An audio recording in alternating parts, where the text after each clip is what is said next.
J'ai plutôt envie de dire maison de la rumba. En effet, depuis l'inscription de la rumba congolaise sur la liste du patrimoine culturel immatériel de l'humanité, le 14 décembre 2021, la maison russe a multiplié conférences, spectacles et bien d'activités pour accompagner cette victoire culturelle et diplomatique. On retiendra par exemple l'organisation d'un concours Jeunes Talents dénommé Rumba Nabilengue en décembre 2022 sous l'impulsion d'une dame obstinée et passionnée qui cache derrière ses apparences et statuts de diplomate une journaliste spécialiste en communication et passionnée de culture, Maria Faroditnova.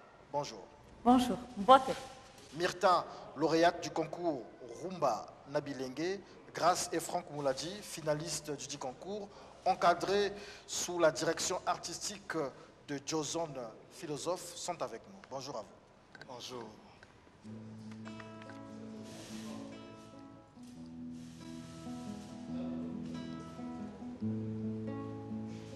Papa Simba Mama Bobina Papa Simba Mama Bobina Papa Simba Mama Bobina Papa Simba Mama Bobina Rumba zalaka bato mibale loketo Rumba zalaka bato mibale loketo Ya misato epesi contre-temps na boyo Ya misato epesi contre-temps Polo kama yembaka Papa wendo ayemba Franklin bukaka pamelo mukae Tabule na mbili ya bele Pepe kale papitex Esu troise sayemba Yuluma biala te oblaise Papa wemba kofiolomi Luambo makia di madilu sistema Radio zone philosophe na yembi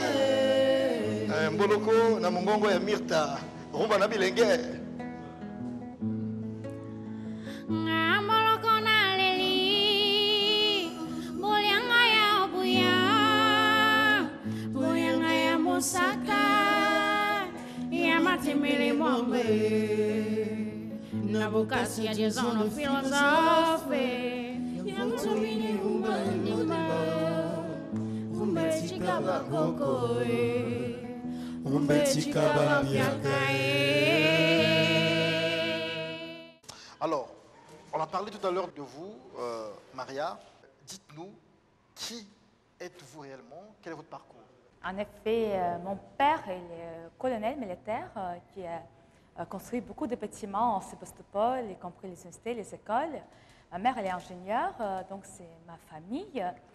Et moi, j'ai fait l'école, un des plus reconnus du monde entier de la diplomatie. Ça, c'est Guimont, qui forme des spécialistes internationaux de domaines différents, comme le journalisme, comme les juristes, économistes, etc. Et après, je continuais l'échange à Sciences Po, Strasbourg. Et c'est où j'ai commencé mon carrière professionnelle. D'abord dans le consulat général de Russie à Strasbourg. Après, c'était le Conseil de l'Europe. Je faisais communication là-bas.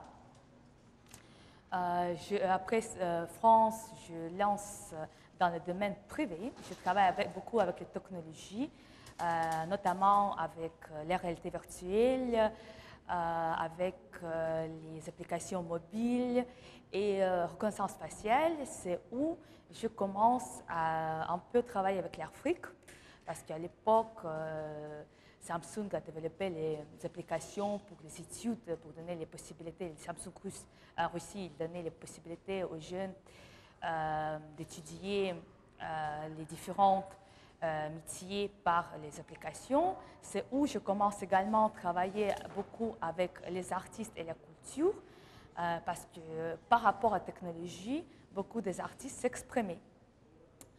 Et après, je relance encore une fois dans le secteur public.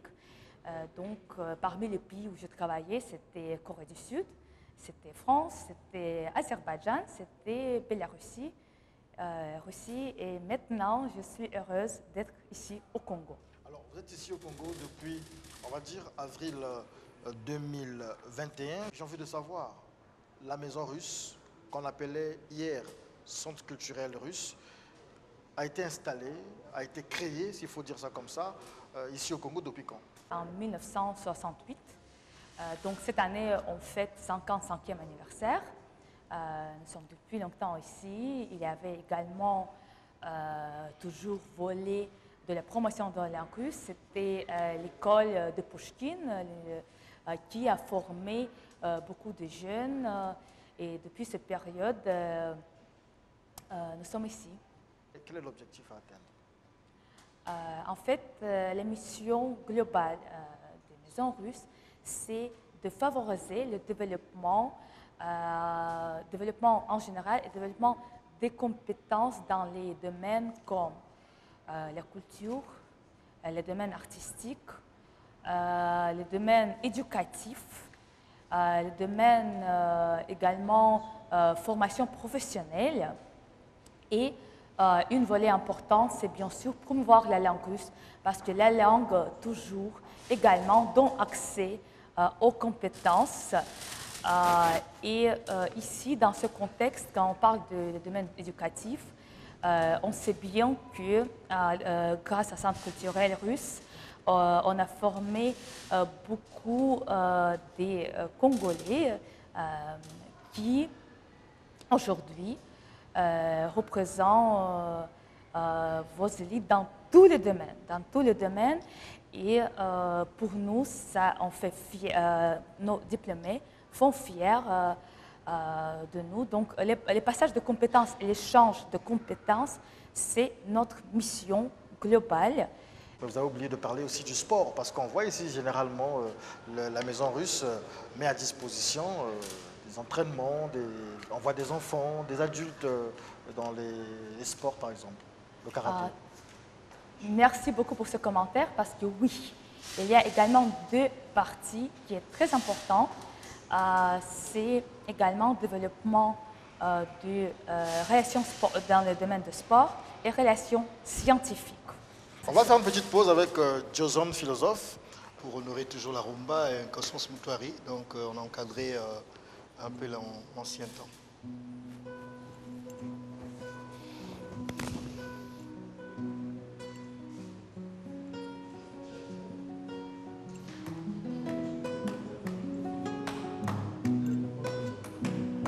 lelo nabimi ngai mwana moke boyokela ngai mawa bino moko boyebi ebandeli ya mosala ezalaka se matata sikoyo nde nalobi tomele mai totala biyebi koleka te o nakozonga mpe nsima te o nakolanda nzela libela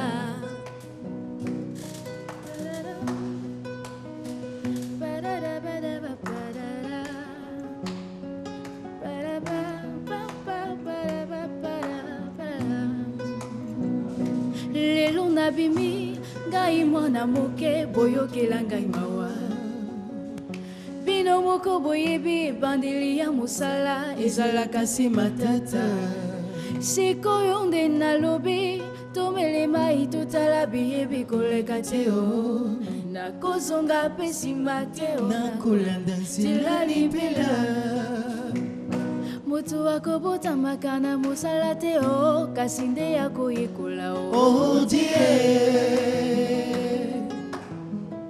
otikanga lelo oyo nameka nzoto mosala ezali pasi Maria, vous êtes ici depuis 2021, en avril. Et quelles sont les activités phares depuis votre arrivée ici? Vous pouvez nous citer des activités phares au niveau de la maison russe? Il faut bien comprendre que la maison russe, avec sous notre juridiction, nous avons plusieurs pays. Notamment, c'est la République du Congo, où nous sommes situés. Également, c'est RDC, Cameroun, et il y a certains d'autres pays qui sont sous notre juridiction. Donc, pour nous, c'était important de temps en temps réaliser tous les pays où nous avons la juridiction dans nos projets. Pour ça, je voudrais dire que il y a 2 ans qu'on a eu les artistes russes qui représentent le théâtre, un des plus connus du monde entier, c'est Mariinsky Théâtre de Saint-Pétersbourg, qui sont venus pour présenter la musique classique ici. Et également, on a collaboré avec l'ambassade de la Russie de RDC pour avoir également le concert à Kinshasa. Pour d'autres projets phares que je voudrais vous citer, c'est également les visites de chanteuses russes d'opéra, Daria Davidova, qui a presté pendant certains événements ici et qui a donné les ateliers. Chaque fois quand il y a des artistes, des grands artistes de Russie qui arrivent, on toujours prépare ici les ateliers pour avoir l'échange entre les artistes congolais et les artistes russes pour avoir cet échange des compétences. Également, je ne peux pas ne pas citer les couples des danseurs qui ont apporté le théâtre de la danse, c'est le théâtre de la danse à Sébastopol, le théâtre académique. Et il y a 2 danseurs qui sont venus également pour s'approprier les danses de rumba, pour s'approprier des danses de l'Afrique. Maintenant, je sais qu'il est intégré déjà dans leur spectacle à Sébastopol certaines danses qu'ils ont appris ici. Mais également, ils sont venus pour prester, ils ont fait feu de brasa et également, il a enrichi la programmation de demi-finale de Rumba Nabiliangi. On ne peut pas oublier le 14 février 2022 où on a voulu honorer et féliciter notre peuple ami, les Congolais, avec les grandes réussites. Comme on sait bien, le 14 décembre 2021, Rumba, avec son dossier, a été inscrit dans le patrimoine immatériel de l'UNESCO. Et pour nous, c'est important de dire à deux Congos nos mots de félicitations. Et c'est M. Jason, philosophe, avec son groupe qui a ouvert cette série d'événements qui a été finalisée par les concours de jeunesse, des jeunes talents Rumba Nabiliangi, dans le cadre de laquelle on a eu le volet scientifique, où on a discuté comment on a réfléchi avec les comités, avec les grands esprits du Congo, comment on peut vraiment populariser et sauvegarder le rumba dans les milieux juvéniles, dans les milieux scolaires. Et également, une volet importante, c'était de découvrir des jeunes talents qui, cette année, on s'engage à promouvoir et les intégrer dans tout notre événement. Mais si on parle de nos événements, côté artistique, c'est une partie, mais également une partie importante qui on tient beaucoup, ça c'est le côté éducatif. Et ici, il s'agit de formation professionnelle et également éducation supérieure qu'on donne en Russie. En ce qui concerne l'éducation, les formations professionnelles, on ne peut pas oublier le projet Saison russe, quand la Russie invite des artistes qui sont déjà réussis, mais qui sont assez jeunes, de 40 ans, de 45 ans, qui peuvent participer pendant 3 semaines dans les ateliers, soit à Sénégal, soit à Saint-Pétersbourg. Et cette année, déjà, on a clôturé. En fait, c'est une sorte d'atelier des artistes où tout ensemble, eux, ils créent. Eux également, ils ont le côté académique. L'année dernière, par exemple, je vous cite, on a envoyé de Congo et également de Cameroun des artistes. Et cette année, on attend les résultats qui vont partir. Et cette année, on va également faire les événements avec les artistes de saison russe qui vont continuer à donner leurs ateliers et les compétences acquises à Saint-Pétersbourg, ils vont partager. Mais ce que je voudrais souligner, le côté éducatif, qui pour nous c'est toujours très important. Chaque année, depuis notre installation ici, on envoie les Congolais pour avoir l'éducation supérieure. On va dire qu'à l'époque soviétique, c'était 400 personnes qui sont parties. Depuis que je suis arrivée ici, c'était 100 personnes, 105 personnes qui sont parties. Mais maintenant, on a s'est battu pour avoir le quota vraiment élargir. Cette année, on va avoir 250 jeunes. En fait, 50 personnes, c'est pour les masters et l'éducation de troisième cycle. Mais 200 jeunes qui vont aller pour apprendre licence. Chez nous, ça s'appelle spécialité et baccalauréat. Et nous sommes fiers que pendant cette période, on a déjà fait partir 3 générations. Ce serait 4e.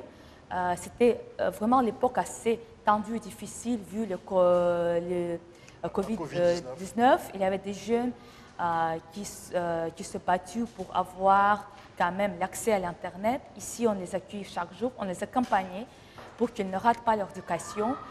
Et on s'est battu pour les faire sortir, pour qu'ils continuent les études. Maintenant, nous sommes en contact avec eux. Et cette année également, les fiertés particulières, nous sommes vraiment fiers. Et la génération qu'on a pour la première fois donné la promotion, de nommer les promotions de Pierre Legrand. À partir de cette année, on va continuer à donner le nom pour chaque promotion.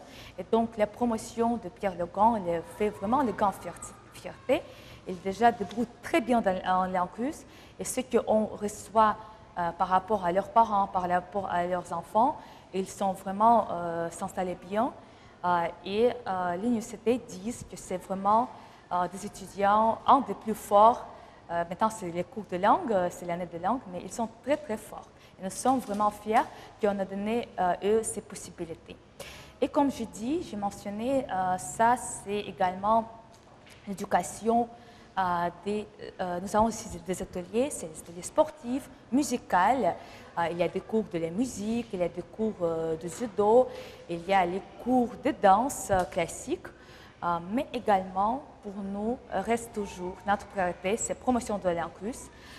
On sait bien que depuis longtemps, les Congolais ont appris ici la langue et nous voudrons également faire rayonner cette langue comme c'était à l'époque. Et il y a beaucoup de Congolais qui continuent à enseigner cette langue pour les donner les matériels didactiques, pour faire ce cadeau, pour que les jeunes aient l'accès à numérique, pour qu'ils aient l'accès aux livres, pour qu'également ils aient cet échange avec des gens qui représentent la culture dont langue ils apprennent. Et l'année dernière, on a eu cette grande escale avec les artistes pour faire jouer le théâtre russe. C'était en français, mais on a fait jouer là-bas. Également, cette année, on prépare les événements phares, comme toujours, traditionnels. C'est le théâtre de langue russe. C'est également les concours différents dans le domaine de langue russe. Merci beaucoup, Madame Maria. Et en parlant donc du lauréat ou de la lauréate de la première édition du concours Jeunes Talents Rumba Nabilengue, c'est justement Myrta Mayindou. C'est bien cela? Oui, c'est ça. Ça va? Oui, ça va. Avec le recul, vous avez été lauréat. Aujourd'hui, dans Téléculture, dans Studio 210, est-ce que vous avez un mot à dire par rapport au concours que vous avez gagné? Par rapport au concours que j'ai gagné, je veux juste dire merci pour l'initiative que la Maison Russe a eue. Ça nous a donné aussi la chance, à nous qui avons participé, d'être connus. Et je ne peux que dire merci. Alors, Myrta, elle ne parle pas beaucoup, elle chante plutôt. Jason Philosophe, un peu de temps, il nous reste quelques secondes. Oui. Lorsque Maria vous a associé à ce projet Rumba Nabilengue, mais d'abord en vous associant en février, je crois le 14 février 2022, et là c'était ici. Comment vous avez apprécié cela?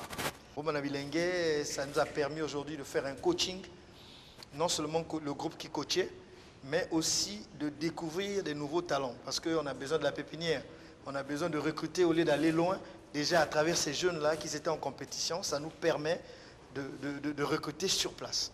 Déjà nous avons des talents, et là nous avons, déjà je regrette même, déjà ils devaient participer dans le clip Serpent, mais ça n'a pas été ce qu'on a techniquement. Mais je pense qu'ils seront là peut-être dans un prochain titre Rumba. Donc on ne peut, Rumba Nabilengue. Est-ce que c'est un projet à soutenir, un projet à réaliser? Bien sûr, c'est un projet que nous disons déjà à tous ceux qui nous suivent, en commençant par le ministère de tutelle, qui est le ministère de l'Industrie culturelle, MICTAL comme on le dit aujourd'hui, et que d'accompagner ce projet, c'est déjà un projet du Congo. C'est un projet qui est né ici. Donc, le ministère de la Jeunesse, également de l'enseignement, parce qu'on va également enseigner la rumba dans les écoles. Donc, voilà, pour nous, c'est une occasion, une fierté de dire que nous portons haut ce projet. Donc, on va vous écouter. Peut-être que Maria a un dernier mot pour conclure cette émission. Un dernier mot? Oui, bien sûr. Moi, je voudrais dire que, d'abord, je remercie tous les participants et tous les contributeurs à projet Rumba Nabilengue. C'est vrai que c'était une sorte de rêve qui s'est vu réalisé. Et pour moi, c'est également une petite partie personnelle, comme je dis. Le 26 mars, si je ne me trompe pas, 2010, le dossier de Rumba a été postulé. 26 mars, il faut retenir, c'est mon anniversaire. Donc, c'est une côté spirituel, voilà, mystique. Mais si on parle de la maison russe, moi, je voudrais faire une sorte d'annonce de perspective que nous avons. Et en fait, c'est le pas concret qu'on va faire cette année. On planifie beaucoup de visites de délégations russes. Tout d'abord, ça, c'est favoriser les centres éducatifs russes. Deuxièmement, ça, c'est visite des journalistes pour avoir l'échange et formation journalistique. De plus, bientôt, en août, on attend les médecins qui vont également avoir les perfections professionnelles des médecins du Congo. Et le projet avec qui on est toujours en négociation et avec les côtés congolais, qu'il ne faut pas oublier, ça c'est les bénévoles russes dans le domaine de pisciculture qui vont venir ici pour également accompagner ce domaine. Et bien sûr, le projet phare de cette année, c'est les préparations vers le forum Russie-Afrique qui aura lieu en juillet 2023. Et dans le cadre de ce forum, à la veille, on prépare maintenant les semaines croisées culturelles avec le ministère des Industries culturelles. Donc, on va voir ici les artistes russes, ainsi que la Russie va encore redécouvrir la culture congolaise qui, à l'époque, on la connaît très bien. Et maintenant, pour nous, en tant que maison russe et avec nos partenaires, c'est également de faire découvrir les jeunesses russes la culture congolaise. Okay. Pour moi, c'est également l'occasion d'inviter tous les centres culturels qui existent ici, également les promoteurs, de faire attention à ces jeunesses qui ont de grands talents, qui est déjà bien formé pour qu'ils prestent au Congo entier et également ailleurs. Donc, c'est notre obligation de nous tous, des acteurs dans le domaine de la culture, de faire promotion des talents et de les aider à se punir. Matan de Mingia.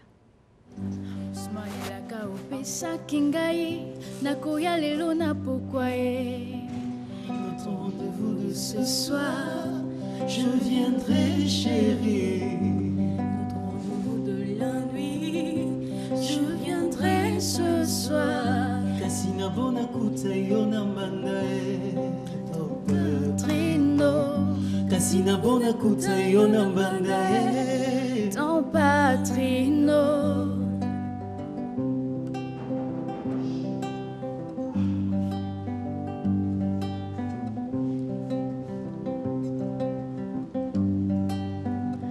Motema pasi soki nakuti yo na mbanda Usmani bakayoko Yanga nzoto eboya kozwana Usmani bakayoko Yanga nzoto eboya bitumba